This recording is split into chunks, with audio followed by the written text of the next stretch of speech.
Bonjour, je voudrais vous parler aujourd'hui d'idées reçues à l'occasion de la sortie de ce livre, 50 idées reçues sur l'état du monde, édition 2021, c'est la 11e édition. Je le publie maintenant chaque année avec une édition effectivement actualisée et modifiée. C'est quoi une idée reçue? C'est une idée qui circule largement, que l'on reprend mais qui n'est pas tout à fait exacte. Et dès qu'on y réfléchit un peu, qu'on essaye de regarder un peu de façon plus critique cela, on voit que non, derrière les apparences, la réalité est différente. Est-ce que c'est pareil que les fake news? Non, c'est différent. Il y a des ressemblances, mais c'est différent. Les fake news, il y a une intention volontaire de tromper le public. Il y a une intention volontaire de dire quelque chose que l'on sait faux, mais c'est pour induire le public, l'opinion en erreur, que l'on soit dirigeant politique, chef d'entreprise ou que l'on participe au débat public. Il y a vraiment l'intention volontaire de tromper le public. L'idée reçue, non, c'est que elle paraît évidente comme cela, mais elle ne l'est pas. Ce qui est de commun, c'est que l'on peut répéter des fake news en étant sincère, une fois que celles-ci ont été lancées par d'autres, comme on peut répéter les idées reçues.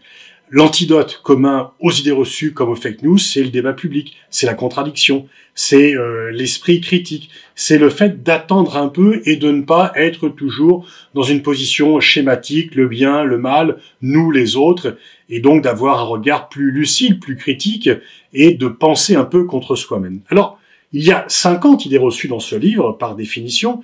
L'une des premières d'entre elles, c'est que le Covid-19 a changé le monde. Alors, oui, bien sûr, on peut dire qu'il a changé le monde parce que tout le monde bougeait auparavant et que tout d'un coup, le monde s'est arrêté.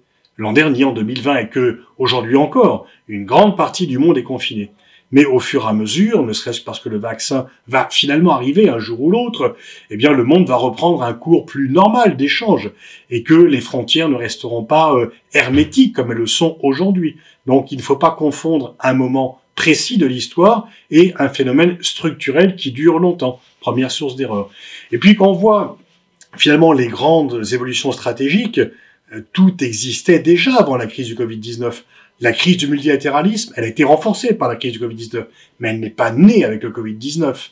Le fait qu'il y avait une rivalité entre la Chine et les États-Unis. Alors oui, bien sûr, la crise du Covid-19 l'a constamment renforcée, elle l'a cristallisée, elle l'a rendue irréversible, mais ce n'est pas le Covid-19 qui a créé la rivalité entre la Chine et les États-Unis.